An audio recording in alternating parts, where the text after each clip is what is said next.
Have you ever felt like life just keeps coming at you, one challenge after another, and you're barely holding it together?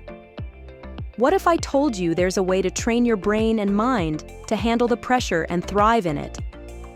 Welcome to the Holistic Living Mind podcast, your weekly space where we explore how to thrive, not just survive, by nurturing your mental, physical, and spiritual health together. Hello everyone, I'm Lola. I'm here to guide you on the path to inner peace and holistic health. In today's episode, where we're diving into part 1 of a powerful series, How to Build Mental and Brain Resilience. In this conversation, we'll explore what true resilience looks like, mentally and neurologically, and why it's the key to becoming stronger, calmer, and more focused in today's chaotic world. This episode is for you, whether you're dealing with stress, burnout, or emotional fatigue. Let's build that inner armor together. Ready? Let's begin. Welcome back, everyone, to the deep dive.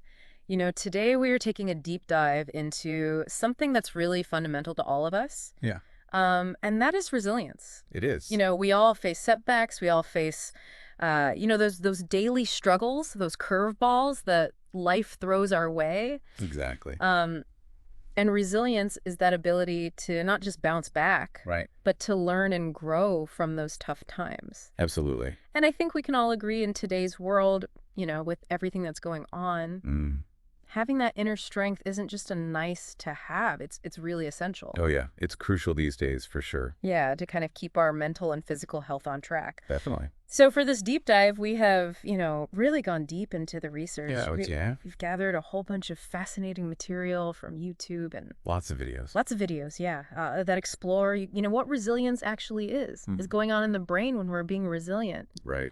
Practical ways to build it, some really inspiring personal stories. Yeah. Those are always my favorite. I know, me too. Just to see how other people have handled tough times and come out stronger on the other side. Right. It's so inspiring. So inspiring. So our mission here is really clear. We want to help you understand Yes. what makes those resilient people tick, how they navigate those challenges so effectively, Yes. and most importantly, how you can cultivate that same bounce back ability in your own life. Exactly. And we're going to try to do it with those little aha moments that you mentioned earlier. Yes, those little nuggets of wisdom that you can actually implement. Actionable stuff. Yeah, actionable insights. So let's jump right in. Okay. Let's do it. When we talk about someone being resilient, what are some of those key characteristics? Okay. One of the first things that you notice is their flexibility and open-mindedness. Okay. Resilient people. They're not stuck in their ways. Right. They're willing to look at things from different angles, to entertain new ideas, to try different approaches, Right. especially when things don't go according to plan. So it's almost like they have multiple tabs open in their brain. I like that. Yeah. They're ready to explore different possibilities instead of being fixated on just one solution. So it's about not having that tunnel vision Exactly. Yeah. and just being open to different perspectives and different options. Absolutely. And that kind of connects with this idea of a growth mindset, Oh, yeah. Totally. right, that we came across in the research. Growth mindset. Yeah. Yeah. Seeing those challenges not as failures, but as Opportunities. opportunities to learn and grow. Yeah. Love that. So what do you think about this? Imagine someone's doing a home renovation Okay. Yeah. and suddenly they encounter all these hidden problems, Oh, no. right? Well, Like the it's- wiring is ancient, there's mold, Yeah. maybe even some structural issues like rotting beams or asbestos, Oh, that's the worst. right? So somebody who's less resilient Yeah. might just feel completely defeated by that. Oh, totally overwhelmed. But someone with a growth mindset would see those as... Unexpected learning curves. Exactly. Yeah, like, okay, this is a chance for me to learn more about building codes, to learn more about remediation processes, and maybe even structural integrity. Right. So they're kind of reframing that setback as a learning opportunity. Yeah. And, maybe it's a frustrating one, Of course. but it's still a chance to gain new knowledge and skills. Right. So it's like turning a renovation nightmare into... A DIY masterclass. I love it. Okay, so beyond mindset, Yeah. what other sort of inner qualities do you think resilient people tend to cultivate? Well, self-awareness is huge. Okay. It's about really getting to know yourself, understanding your own reactions to stress and how you typically behave when things get tough. Right. And the more self-aware you are, Yeah. the better equipped you are to make conscious choices about how you want to respond to those difficult situations. So it's not just reacting on autopilot. No, exactly. It's about understanding why you react the way you do. Yeah. And then you can start to change those patterns if they're not serving you. Right. That makes a lot of sense. What about thinking ahead? Oh, that's a big one. Yeah. Do you think resilience involves any element of preparation? Absolutely.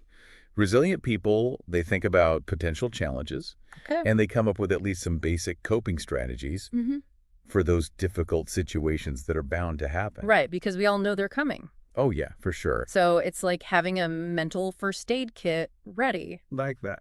Just in case. Yeah, so you're not completely caught off guard when things inevitably go wrong. Right. It's like having a backup plan. Exactly. So you're not totally blindsided. Now let's talk about emotions. Okay. Because, tough times always bring up those difficult feelings. Oh, yeah. So how do you think resilient people tend to handle that emotional side of things? Well, they learn to tolerate those uncomfortable emotions. Okay.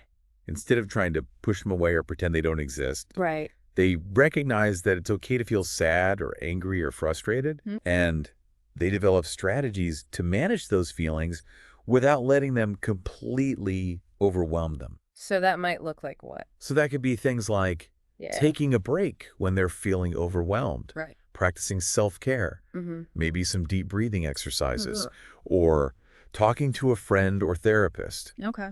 It's really about finding healthy ways to process those emotions rather than trying to numb them or escape them. Right. And I remember one of the videos we watched. Yeah. They gave a really interesting example. What was that? Remember when the homeowner found all that ant damage? Oh, yeah, I remember that. And their first reaction was just like Total panic. panic, right? Yeah. But they made a conscious decision to just sleep on it. Oh, yeah, that's a good strategy. Yeah. Just take a step back. Before doing anything drastic. Yeah. Let the initial shock wear off. And it seems like that pause allowed them to kind of process those initial feelings and come back to the situation with a clearer head. And make a more thoughtful decision. Yeah, which is so important. Yeah. Because sometimes, you just got to let yourself feel it Right. without immediately trying to fix it or make it go away. Exactly. And I think this next point kind of builds on that. Okay. Focusing on what you can control. Yes, that's huge. Because, life throws all sorts of curveballs at us. All the time. Things we can't predict or prevent. Yeah. And it's so easy to get caught up in those things, to feel Pissed. helpless and overwhelmed. Totally. But resilience is about recognizing that, okay, some things are just outside of my control. Yep. And that's okay. Yeah. And instead of wasting energy on those things, Yeah. I'm going to focus on the things that I can actually influence. Right. And one of the sources made this really interesting connection Oh, yeah? about depression. Yeah. Right. Saying that often depression can be characterized by those feelings of hopelessness and helplessness. Yeah, like a lack of control. Right. Exactly. And so, in a way, resilience is almost the opposite of that. It is. It's about developing that sense of agency and understanding what's actually within your sphere of influence. Yeah, and I remember they even mentioned this activity called the locus of control activity. Oh, yeah, I remember that. Where you literally list out the things in a situation that you can and cannot control. Right.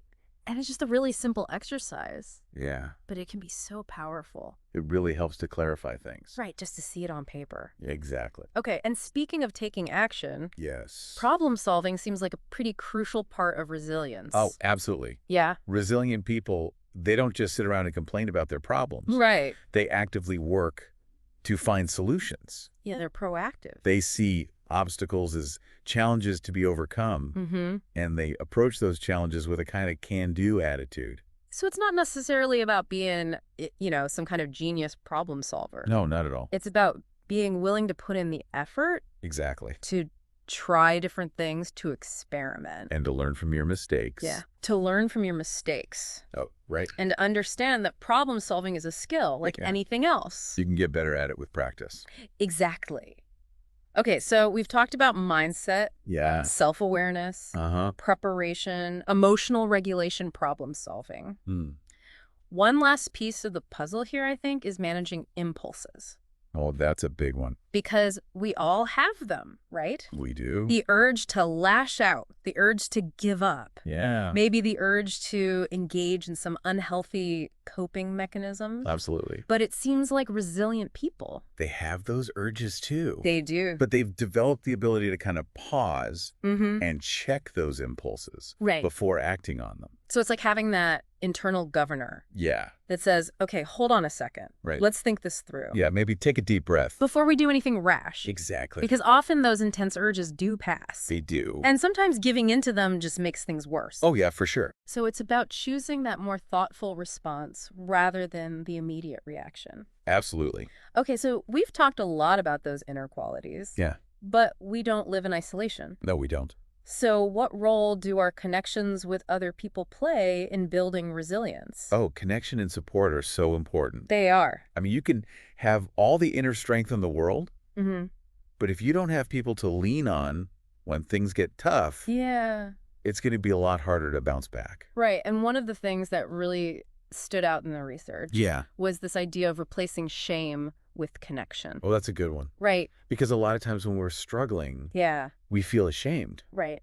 Like we should be handling things better. Like we should be stronger. Yeah, like we shouldn't need help. Exactly. And that shame can prevent us from reaching out. Yes. From connecting with others. And it can isolate us. It does. When we need that connection the most. Exactly. And so resilient people, they recognize that it's actually a sign of strength to be vulnerable. Right. To ask for help. To let people in. And there was one personal story in the videos. Oh, yeah. That really drove this point home. Oh, yeah. I remember that one. They talked about how much positive change came from simply overcoming that fear of asking for support. Yeah. Just that one step. Yeah. Can make such a huge difference. It really can. So it's not about pretending everything's okay. No. It's about allowing yourself to be vulnerable and leaning on others when you need to. And it's about recognizing that we're all in this together. We are. None of us can do it alone. Right. We need each other. So building resilience, it's not a solo project. No. It's about creating and nurturing those positive social relationships. Exactly. And those relationships, they act as a buffer against stress. They do. They give us different perspectives and resources when we're navigating challenges. And speaking of resources, one of the videos we watched mentioned this really practical idea of creating a support map. Oh, yeah, that's a great one. Love that idea. So what is a support map? Okay, so it's basically a visual representation of your support network. Okay. And it encourages you to identify at least 5 people in your life that you can rely on for different types of support. So it might be. So it could be someone to talk to about your feelings. Okay. Someone to offer practical help.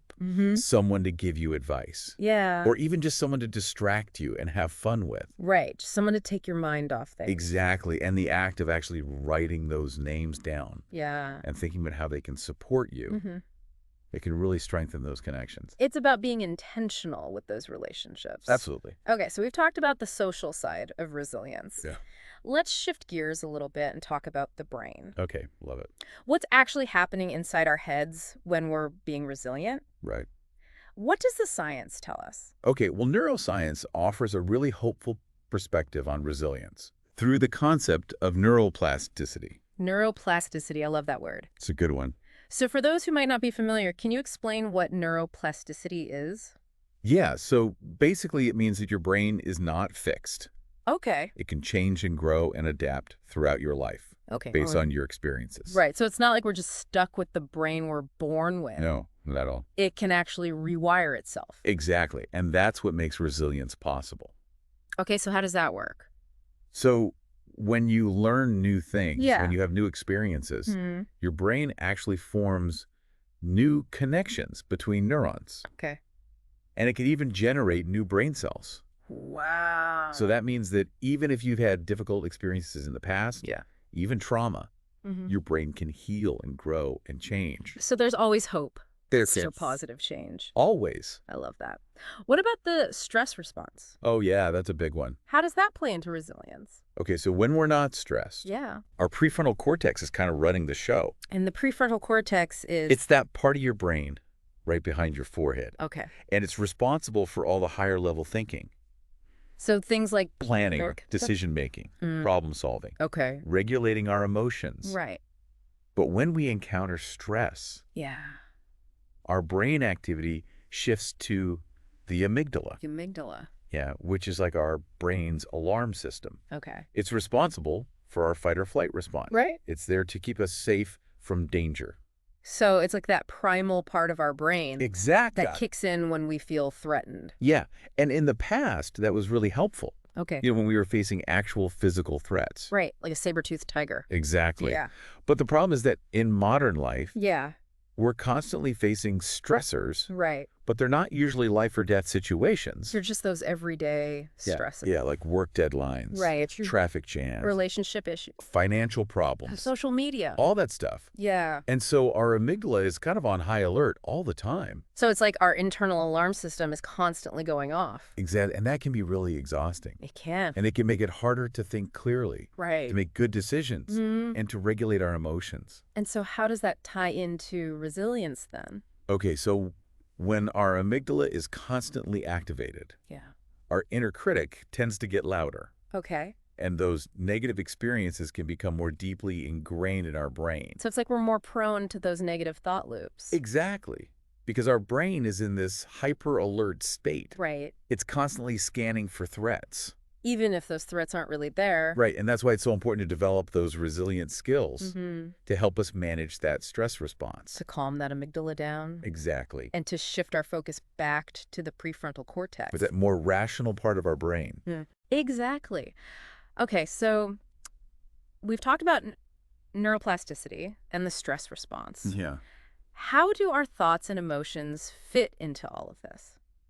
Well, our thoughts have a huge impact on our emotions. Okay. And our emotions, in turn, influence our behavior. So it's all connected. It is. Right, yeah. And so one of the key skills of resilience Yeah. is learning to become aware of your thoughts, Yeah. to identify those patterns of negative thinking that might be holding you back. Because sometimes we're not even aware of those thoughts. Right. They're just kind of running in the background. On autopilot. Yeah. And they can really sabotage our efforts to be more resilient. So what can we do about that? Well, first, we need to start paying attention to our thoughts, to notice when we're having those negative or critical thoughts. Right, and then what? And then we can start to challenge those thoughts, Okay. to ask ourselves, is this thought really true? Is it helpful? Right. Is there another way to look at this situation? And one of the sources said something really interesting about emotions. What was that? They said, being human isn't about feeling happy all the time. Right. It's about experiencing the full spectrum of emotions. Absolutely. We need to allow ourselves to feel all of our feelings, Yeah. even the uncomfortable ones. The good, the bad, and the ugly. Exactly. Because Yeah. when we try to suppress our emotions, Yeah. they Yep. tend to just come out in other ways. Right. Often in unhealthy ways. So it's about learning to process those emotions. In a healthy way, Yeah. rather than trying to avoid them. Feel it to heal it. Exactly. Oh. And that leads us to the idea of emotional regulation. Okay, so what is emotional regulation? So emotional regulation is basically the ability to manage our emotions Okay. in a way that allows us to function effectively. So it's not about, never feeling angry or sad or stressed. Not at all. It's about being able... It's about recognizing those emotions. Yeah. Understanding where they're coming from, Mhm. and then choosing how we want to respond to them. So it's about having that choice rather than just being reactive. Yeah. And there are a lot of different techniques for emotional regulation. Like what? So things like Yeah. deep breathing, Okay. mindfulness meditation, exercise, Yeah. spending time in nature, Yeah. talking to a friend or therapist. Right. There are lots of different options. And it's about finding what works for you. Exactly. Okay, so this has been a really insightful look at the science behind resilience. Yeah. But let's get practical. Okay, let's do it. What are some concrete strategies that our listeners can start using today? Okay, so Yeah. one of the most important things is to prioritize your relationships. Okay. Make time for the people who support you. Those strong social connections that we talked about? Exactly. What- Join groups or communities that align with your interests, Okay. that can give you a sense of belonging Right? and shared purpose. Okay. Practice mindfulness. Mi- Yeah, so that's basically paying attention to the present moment Okay. without judgment. Right. Just noticing your thoughts and feelings Mm-hmm. and your bodily sensations. Okay. And it can really help to reduce stress and anxiety. Okay. What about goals? Well, setting goals is a great way to build resilience Okay. because it gives you something to strive for, Right. and it helps you to develop that sense of agency and control. So even small goals. Absolutely. Even tiny goals Yeah. can make a big difference. Okay. And what about self-discovery? Self-discovery. Yeah, like really taking the time to understand your values, Mm-hmm. your interests, Yeah. your strengths. You can use workbooks, Right. journaling prompts, Yeah. all sorts of tools to help you with that. So it's about getting to know yourself better. Exactly. Okay. So those are all kind of things you can do on your own. Yeah. But what about when you're actually in the midst of a challenge? Okay, so in those moments, Yeah. try to keep things in perspective. Talk to someone you trust. Yeah. Get their perspective on the situation. Mm-hmm. Sometimes just talking things out Yeah. can help you to see things more clearly. Right. And it can help you to feel less alone. Exactly. What else? Establish routines. Routines? Yeah. Even simple daily routines Okay. can provide a sense of structure and predictability, Okay. which can be really comforting. Especially when everything else feels chaotic. Exactly. Okay, what else? Cultivate self-acceptance. Self-acceptance. Yeah, so that means acknowledging that you're not perfect, Right. that you're going to make mistakes. We all do. We all do, and that's okay. Yeah. It's about treating yourself with kindness and compassion. Right, and recognizing that your worth as a person doesn't depend on your successes or failures. Exactly. I love that. And I think that ties in with the next one, Okay. which is notice your self-talk. Yes, that inner critic Yeah. can be so loud. It can be relentless. They can. So we have to learn to challenge those negative thoughts and replace them with more positive and supportive ones. And sometimes that can be hard, It can? especially if you've been practicing negative self-talk for a long time. Right. So one technique that can be helpful Yeah. is to use what we call bridge statements. Bridge statements. Yeah. So for example, Give me an example. if you find yourself thinking, I always mess things up, you could add a bridge statement like, and I'm learning from it. Okay. So it becomes, I always mess things up and I'm learning from it. So you're not denying the negative thought, Uh-huh. but you're adding a more positive and balanced perspective. Exactly. Okay, what else? Live with purpose. Okay. Find something that gives your life meaning. Yeah, something that you're passionate about. Mm-hmm. Okay. Become friends with your feelings. Okay. So we talked about this a little bit earlier. Yeah. But it's about really getting to know your emotions, Right. tracking them, Mm-hmm. understanding what triggers them, Okay. rather than just trying to ignore them or push them away. So it's about developing that emotional intelligence. Exactly. Okay. Manage those impulses that we talked about. Right. You know, that urge to lash out or give up. Yeah. Develop that awareness Mm-hmm. and learn to control those impulses. And then last but not least, Oh, yes. don't forget to laugh. Yes, laughter is the best medicine. It really is. It can help us to diffuse tension, Mm-hmm. to keep things in perspective, Yeah. and to just remember that life isn't always so serious. Right. And sometimes you just got to laugh at the absurdity of it all. Absolutely. Okay, so we've covered a lot of ground here. We have. But one of the sources touched on the broader context of mental health. Oh, yeah, that's important. So can you talk a little bit more about that? Yeah, so we're living in a time Yeah. where mental health challenges are really prevalent. We are. Rates of anxiety and depression are really high. They are. And it's important to acknowledge that It is. and to understand that experiencing those emotions is normal. It's part of being human, It is. especially during times of stress and uncertainty. Right. And, we also have to recognize Yeah. that there's a link between adverse childhood experiences and mental health challenges later in life. Yeah, that's definitely something that the research has shown. Right. But it's also important to emphasize Yeah. that positive early experiences can have a really beneficial impact They can. on brain development Mm-hmm. and on resilience. So it's not just about mitigating the negative. No, It's also about cultivating the positive, absolutely. right? And making sure that kids have access Yeah. to those supportive relationships and those enriching experiences. Exactly. Okay. And what about access to mental health resources? Oh, that's so important. It is. We need to make sure that people have access to affordable and quality mental health care. Yeah. And we need to do more to integrate social and medical services. Right, because it's not just about treating the symptoms. No, it's about addressing the underlying social determinants of health. Exactly. And we also need to talk more openly about mental health Yes. to reduce that stigma that Well- prevents so many people from seeking help. Absolutely. One of the stories we heard Yeah. was about someone who felt like they had to hide their depression Right. because they were afraid of the That's a consequences. stigma. Yeah, Yeah. right. And that's just not okay. No, it's not. We need to create a more supportive and understanding environment Yes. where people feel safe to reach out for help when they need it. Exactly. Okay, so this has been a really thorough and I think incredibly valuable deep dive It has. into the world of resilience. It has. So as we wrap up, Yeah. what's the single most important takeaway? Okay, so the key thing to remember is this. Yeah. Resilience is not something you're born with. Okay. It's not a fixed trait. It's not like you either have it or you don't. Exactly. Okay. It's a set of skills, Mm-hmm. perspectives, and Yeah. practices Yeah. that you can develop and strengthen over time. So even if you don't feel very resilient right now, Yeah. it's not too late Never too late. to start building those skills. Absolutely. And remember what we talked about? Mhm. That amazing concept of neuroplasticity. Yeah, your brain can change. Yeah? It can grow. Right. It can adapt. So you have the power to literally rewire.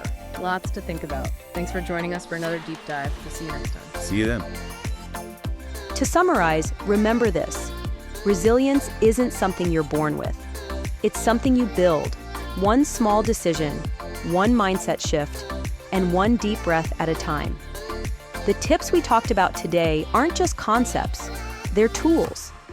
And the more you use them, the stronger, calmer, and more unshakable you'll become. You have the power to train your mind and rewire your brain to bounce back stronger every time life tries to knock you down. So take what you've learned today and start practicing it. Whether it's pausing to breathe, reframing a negative thought, or simply showing yourself compassion. Because resilience isn't about never falling, it's about always rising. Keep showing up for yourself. You've got this. Thanks for tuning in to part 1. In the next episode, we'll go even deeper into strategies that turn mental strength into a daily lifestyle for resilience. Don't forget to share this episode with someone who needs a little strength today.